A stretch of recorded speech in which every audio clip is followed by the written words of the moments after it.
Okay, here are the final results of all three colors that I have just painted. Let's get the lighting done there, focused here a bit. Beginning with the yellow. The yellow came out very good with the merging of both orange and yellow. It's not too strong and it's not too light, but it's a perfect mixture and blend. And while I was doing this, I was slowly reminded, of course, of the that special part of the ships on the Gamela ships from the space battleship Yamato 2199. You know, the front. How can I call it? Can't call it vents or anything like that, but yeah, those front things that's orange and yellow. And seeing this, how well this came out, I really can't wait to try that when I build, one of those Yamato ships, and hopefully this year or whatever. So this came out amazing. I was deeply impressed. It is the perfect shade. I hope you guys like this. Moving on to the red. The red came out okay. Specifically with the fact of the darkness, because I painted it all black. Then I gave it the red color as I showed before, the rosette, which was number 81. Then when it dried, I gave it a lighter tone of the RML 3023 red. And look at this. This came out amazing. I'm more deeply impressed how this came out. This one, I'm digging it. I like it. Maybe it's a little too light, but then again, I was not considering of doing it darker either way. I was not planning on making it a navy blue. I thought this would probably be a good idea to do this. I know that certain parts, like the front part of the chest part, will definitely need some panel lining, especially around, of course, the back skirts, the side armor in the back. But there's no, and maybe a little bit here on the front part of the chest. The wing parts doesn't need panel lining. It's all one solid part, so we're gonna leave it the way it is. But the shading came out exquisite, and I hope you guys are enjoying this, because I actually thought, where am I gonna make the mistake here? Where is it gonna fuck up? And of course, the mistake was I oversaturated these parts, so I had to resand them down, repaint them up again, reprime them, and all that stuff. But it came out good. It came out amazing, as you can see here. I was deeply surprised how well it worked.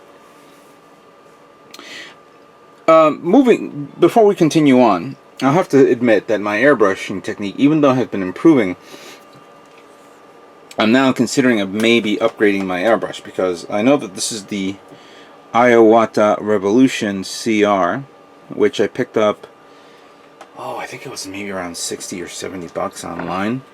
I know it's probably a little cheaper now, but I know that there's some very, very good high quality airbrushes that maybe I would probably like to use in conjunction with my new airbrush system. So I wouldn't mind if anybody would recommend, you guys tell me which airbrushes that you guys use, you guys recommend, and tell me the quality of it is and how does it feel, and maybe give me some pointers. I mean, yes, I realize that maybe some parts could have benefited with a little bit more priming. No, excuse me, not priming.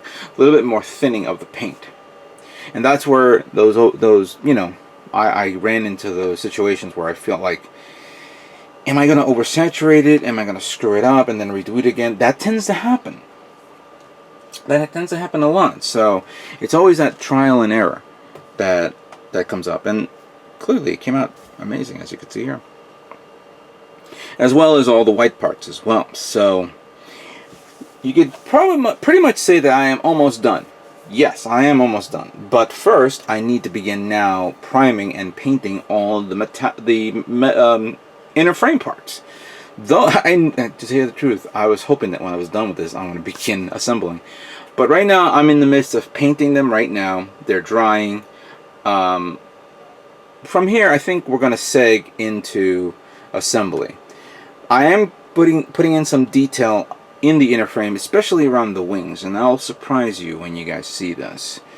But from here on in, we're going to move on to the next stage, and that is, of course, assembly of the Proto Zero Gundam, Wing Gundam. Okay, as you can see, here are all the parts that represents the torso unit of the Wing Gundam Proto Zero. Now, as you can see, it looks weird. Certain areas it looks like it's not completed, but I mean in painting wise. But once I assemble it all together, we're gonna see how it looks with all the pre-shading and painting that I've done with it. Now, like I said before, I moved on painting the inner frame using gunmetal, and the gunmetal came out nice and smooth. Some areas that I detailed a little bit more, which of course was here, was a little bit of chrome, because this is where the jewel part goes on top. So let's begin. Since this was all, you know, I advanced my steps in this for putting this together. We're going to take this first, as I'm looking at it right now. I'm putting this right up here. We have to close this up a bit.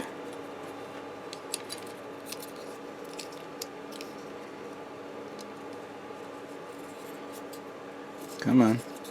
See, as always, I have to be very careful. But it goes in nice and smooth. The reason why I'm putting this one first and not the side back armor, is because there's a kind of like a little clamp here that has to go under this. And then I just need to slide this in, find the groove, find the notch, and seal it in. Then pull this back. We'll repeat a little bit again with this side.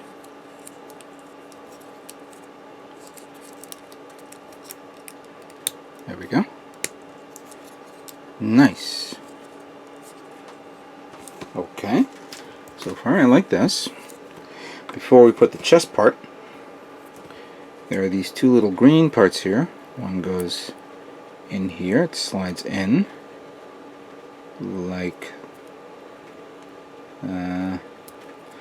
so for this part, and this part also. And if I put this one in here for this, I think I may have to remove this because this one goes afterwards. There we go. And I slide this in through here.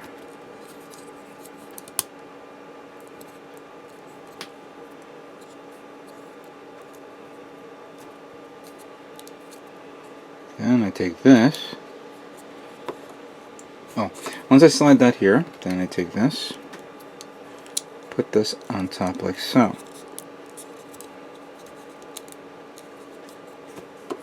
Going back to this, I may take my orange trim part. I guess there's no way of putting it on differently or incorrectly. Just slide it in like so.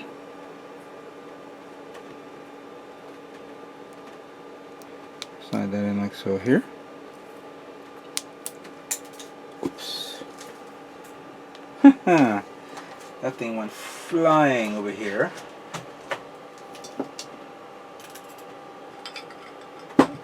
There she is.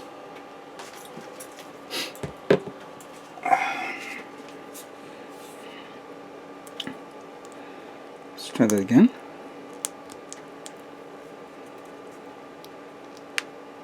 There we go. Now I take this,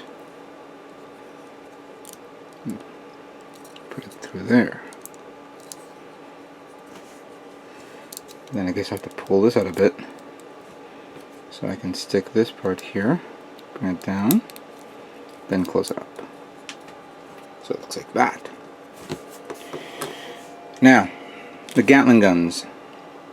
As you can see, I put a little bit of silver paint there. So one goes here.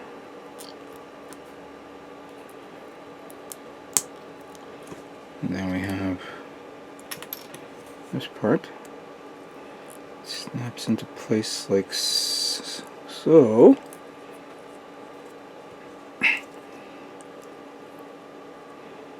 Come on, get in there. Thank you.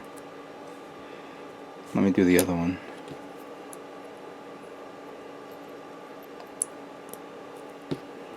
Now we slide that in there.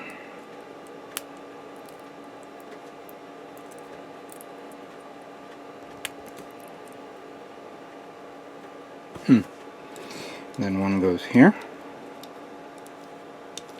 at an angle.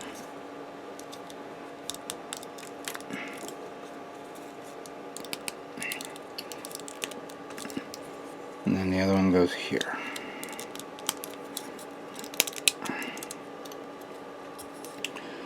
Alright. The torso of the Wing Gundam Proto Zero is now complete. And I'm starting to see the first mistakes. Here, on the leading edge, is too darker to this. Even though I can probably lift this up for shits and giggles if I want to, like that. I'm not going to. I'm going to keep it closed, and later on I'll have to spray paint some off-white on here in this area. I'll mask this part here. I may even have to. I think I can remove the whole thing, so I don't have to worry about it. The base of the Gatling gun section is fine. It's just that the rest of the stuff is not so cool. So we'll leave it the way it is for now. But it's definitely a good, good look to it so far. And then of course we finally put the part of the neck, which goes like that. All right, there we go. So that completes the torso. What do you guys think of this so far? Very nice. Alright, so let's now move on to the next part of the build. So the next part of the build, of course, is going to be the head unit of the Gundam Wing Proto Zero Custom. And all these are the parts that I will need to paint it. Now, before we assemble this, again, I did a lot of detailing here. But the most important part of the detail, which I haven't done in a long time, was this. The eyes. See? What I did was I took the alclad gunmetal paint, sprayed the whole thing, waited until it dried, and then using the back end tip of the X-Acto knife with a little bit of thinner, I began wiping or scraping off the paint because I kind of like the green how it looks on this. There you go. And I think that's fine. You know what? I could easily painted this green as well, or I could have done a reverse wash, but it came out okay regardless of how it is, how it looks. So I went ahead and did that. So I can do this. I'll take this first, followed by the red part that goes, I think goes through here, like so. Then this part goes like this. Oops.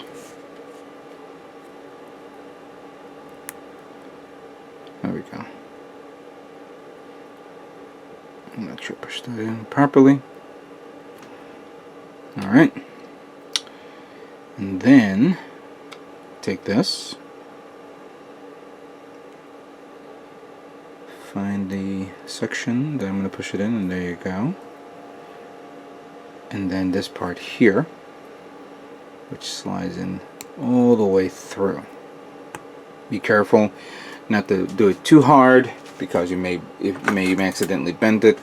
Somebody sent me an email saying to be careful not to push it too hard because they damage theirs. Let me clean a little bit of flash off just in case. There we go. Now, this goes here.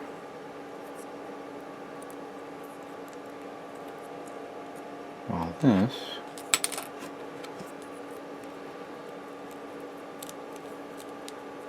goes there.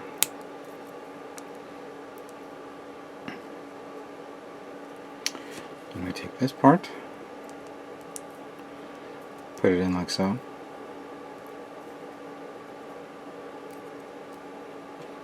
This part here, slide that in like so.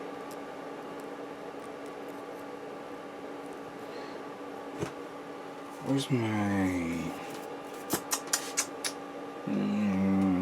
I wanted to push it in with the rubber part of my clippers, but why is it that every time I need it I can never seem to find it? Alright, we'll leave it alone for now. So, like that.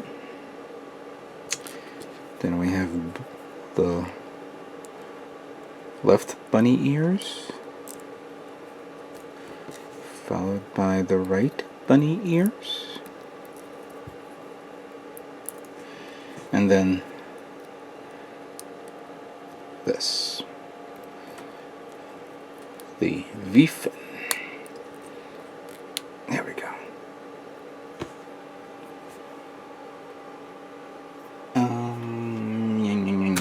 Where is it? Let me just use that for now. Actually, I can use this. Look at that.